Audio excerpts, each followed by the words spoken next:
Se acerca el invierno. Este es el lema de los Stark, quizá el lema más conocido de los Siete Reinos, y sin duda, uno de los más extraños. Debe aprender a enfrentarse a sus miedos, Ned frunció el ceño. No va a tener 3 años toda la vida, y se acerca el invierno. Es verdad, asintió Catelyn. Aquellas palabras le provocaron un escalofrío, como siempre. Eran el lema de los Stark. Todas las familias nobles tenían un lema, y esas consignas familiares, piedras de toque, aquella especie de plegarias, eran alardes de honor y gloria, promesas de lealtad y sinceridad, juramentos de valor y fidelidad, todos menos el de los Stark. El lema de los Stark era «Se acerca el invierno». Catelyn reflexionó sobre lo extraños que eran aquellos norteños. No era la primera vez que lo hacía. Los Stark son extraños, mantienen las antiguas costumbres, los antiguos dioses, rezan a los árboles y son gente dura y austera, por lo general. Ellos son diferentes a los habitantes del sur de Poniente. Al comienzo de Juego de Tronos, vemos a Ned y los Stark demostrando honor y ser, digamos de alguna forma, los buenos. Los Lannister, con Tywin a la cabeza, cometen actos atroces, mandan a la montaña que cabalga a quemar poblaciones, son traicioneros y, en definitiva, son los malos de la película. Los Stark son todo honor, ¿verdad? Si lo miramos fríamente, durante el primer capítulo tras el prólogo, el primer capítulo de Bran, Ned le corta la cabeza a un desertor de la Guardia de la Noche, sin darle muchas vueltas, delante de su hijo de 7 años. Y no es la última cabeza que rueda a manos de los Stark. En Canción de Hielo y Fuego, nada es blanco o negro. ¿Comprendes por qué lo hice? Era un salvaje, dijo Bran. Secuestran a las mujeres y las venden a los otros. La vieja Tata te ha estado contando historias otra vez, dijo su señor padre con una sonrisa. La verdad es que ese hombre rompió su juramento. Desertó la Guardia de la Noche. No existe ser más peligroso. Un desertor sabe que, si lo atrapan, se puede dar por muerto. Así que no se detendrá ante ningún crimen, por espantoso que sea. Pero no me has entendido. No te pregunto por qué el hombre debía morir, sino por qué tenía que ajusticiarlo yo en persona. El rey Robert tiene verdugos, dijo Bran inseguro. No sabía la respuesta. Cierto, admitió su padre. Igual que los reyes Targaryen, que reinaron antes que él. Pero nuestras costumbres son las antiguas. La sangre de los primeros hombres corre todavía por las venas de los Stark. Y creemos que el hombre que dicta la sentencia debe blandir la espada. Los Stark parecen atados al pasado, las antiguas costumbres, los antiguos dioses. Poco después de esto, encuentran una lobo wargo y los hijos e hijas de Ned se quedan cada uno a un cachorro, lobos wargo, el símbolo de su casa. Pronto comienzan a tener sueños de lobo. Sueños son los que se encuentran dentro de los lobos. Parece claro que los Stark están unidos de forma casi indivisible con el pasado, antiguas costumbres, antiguos dioses, antigua... ¿magia?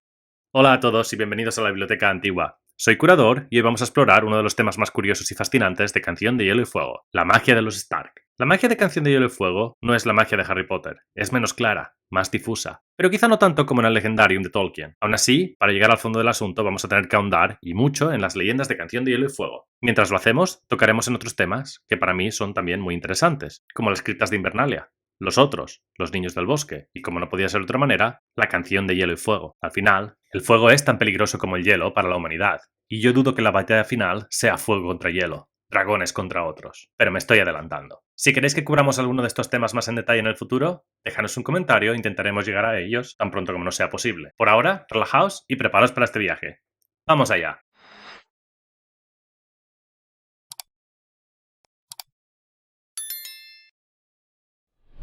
Pero antes de comenzar, ¿qué pruebas tenemos de que haya magia en la sangre de los Stark? Como decíamos al principio, los Stark son cambiapieles, específicamente wargs, lo que les da las capacidades de entrar en sus lobos y otros animales, como Arya hizo con el gato cuando estaba ciega. También tenemos a Bran, que se ha convertido en un verde vidente, un hombre árbol conectado a la red de arcianos que puede ver todo lo que los árboles ven. ¿Han visto? ¿Y verán? Y aún más, está Jon. Pero no entremos aún en el bueno de Jon Nieve. Si creemos las leyendas, la casa Stark data de hace 8000 años, justo tras la larga noche, cuando los otros atacaron. Muchas son las leyendas de cómo acabó la larga noche. Está Azor Ahai y su espada llameante por el amor de Nissa Nissa, y el último héroe, y hay más. Las leyendas de los Stark son antiguas y profundas. Su sangre está ligada a Invernalia, y al muro, y al Rey de la Noche. Y no me refiero al Rey de la Noche de la serie de televisión, sino al de los libros. Y a los otros. La creciente penumbra hizo que Bran recordara otra de las historias de la vieja Tata, la leyenda del Rey de la Noche. Según ella, había sido el 13º jefe de la Guardia de la Noche, un guerrero que no conocía el miedo. Y ese era su gran fallo, añadía, porque todos los hombres deben conocer el miedo. Una mujer fue su perdición, una mujer a la que divisó desde la cima del muro, con la piel blanca como la luna y los ojos como estrellas azules. Sin miedo a nada, la persiguió, la alcanzó y la amó, aunque su piel era fría como el hielo. Y cuando le entregó su semilla, le entregó también su alma. La llevó con él al fuerte de la noche, la proclamó reina, al tiempo que él se proclamaba rey, y sometió a los hermanos juramentados a su voluntad gracias a extraños sortilegios. El reino del Rey de la Noche y su cadavérica esposa duró 13 años. hasta que por fin el Stark de Invernalia y Joramun, de los salvajes, unieron sus fuerzas para liberar a la Guardia. Tras su caída, cuando se supo que había estado haciendo sacrificios a los otros, se destruyeron todos los documentos relativos al Rey de la Noche, y hasta su nombre cayó en el olvido. Hay quien dice que era un Bolto, terminaba siempre la vieja Tata. Otros creen que era un Magnar, de Skagos, o un Umber, o un Flint, o un Norri. Otros dicen que era un Piedramar, de los que gobernaban la Isla del Oso antes de la llegada de los Hombres del Hierro. Pero no, era un Stark, el hermano del hombre que acabó con él. Esto es una leyenda, así que quién sabe lo que pasó en realidad. Pero si hay algo de verdad en esto, parece que el 13º comandante de la Guardia de la Noche se casó con una de los caminantes blancos y le dio su semilla y su alma. El Rey de la Noche habría ocupado el Fuerte de la Noche, el castillo más grande y antiguo del muro, por donde Bran, Mira, Jojen y Odor cruzan hacia el norte y donde Sam y Gilly, con su bebé, cruzan hacia el sur a través de la Puerta Negra. Esta Puerta Negra es tan antigua como el muro y es muy extraña. Solo se abre cuando un hombre de la Guardia de la Noche recita parte de su juramento. ¿Pero por qué construirla? El Fuerte de la Noche, como decíamos, fue el primer castillo de la Guardia, y es razonable pensar que fue construido, como el muro, por Brandon el Constructor. ¿Por qué puso aquella puerta allí? Yo creo que hay una razón clara, y es que, como en muchas otras ocasiones, los otros no fueron necesariamente derrotados en batalla, sino, como con los niños del bosque, se firmara un tratado de paz. Un tratado que quizá incluyese sacrificios a los otros y puede que también acuerdos de matrimonio. Bran nos dice que el Rey de la Noche y su esposa hicieron sacrificios a los otros. Yo creo que hicieron como Craster y entregaron sus hijos a los otros. Yo creo que se borró el nombre de este Lord Comandante de la historia de los Stark porque había llevado su relación con los otros al extremo, había cruzado la raya. Los Stark no solo fueron los reyes del norte, sino también los reyes del invierno. ¿Qué les hizo reyes del invierno? Su pacto con los otros, su matrimonio con los otros, lo que les dio sangre de hielo. Como decíamos al principio, es muy extraño que el lema de los Stark sea "se acerca el invierno". Pero, ¿y si se acerca el invierno no es decir lo obvio? ¿Y si no significa que va a venir el invierno, sino que es una amenaza, casi una promesa, una advertencia de que los Stark van a la guerra? Los Stark atacarán con el frío de su lado y destruirán todo lo que toquen. Los Stark del pasado conquistaron el norte, y Bran nos dice que hicieron cosas terribles, exterminando familias enteras y tomando todo lo que querían por la fuerza. Los paralelismos entre los Stark y los Targaryen están escondidos, sí, pero están ahí. Durante Canción de Hielo y Fuego se nos dice una y otra vez que los Stark no son como los otros hombres. Los Stark están hechos de hielo, hechos para el frío, se nos dice. Es posible que su sangre de caminante blanco, su sangre de otro, su sangre de hielo, fue lo que les impulsó a conquistar los pueblos del norte, y yo creo que es hasta probable. Pero los Stark, a pesar de decir constantemente que el norte recuerda, han olvidado parte de su pasado. Es posible que a propósito, y por ello perdieron el nombre del 13º comandante de la Guardia de la Noche, renegando de quién son en realidad. O puede que, como los Targaryen, olvidaran parte de su pasado con el paso de las generaciones. Sea como fuere, los Stark han olvidado mucho de su pasado, mucho del pasado del norte, mucho de lo que son ellos y sus lazos con el frío. Pero hay algo que recuerdan. Siempre tiene que haber un Stark en Invernalia. ¿Pero por qué? Tras derrotar a los otros, o tras firmar el pacto, Bran el Constructor construyó tanto el muro para mantener a estos a raya, como Invernalia, y Bastión de Tormentas, y Torre Alta, o Hightower. Además, comenzó la dinastía de los Stark. Se dice que Brandon el Constructor utilizó hechizos para crear el muro y Bastión de Tormentas. ¿Por qué no también en Invernalia? El nombre de Invernalia siempre me llamó la atención. En inglés es Winterfell. Winterfell, la caída del invierno. ¿Y si Invernalia recibió este nombre porque es ahí el lugar donde el invierno cayó, donde los otros fueron derrotados, donde acabó la larga noche? Es posible. Sea como fuere, Invernalia tiene algo especial. Está construida sobre aguas termales para mantener el castillo caliente durante el invierno, caliente siendo un término muy relativo. Y están las criptas. Estas criptas son extrañas, muy extrañas. Que allí hay algo más que simples cadáveres, algo oscuro, algo antiguo y profundo que llama a los Stark y que les atrae, parece más allá de toda duda. Los Stark continuamente reciben sueños de las criptas. Las criptas es un tema que trataré en el futuro en detalle, pero hay algo que es importante: las espadas y el hierro.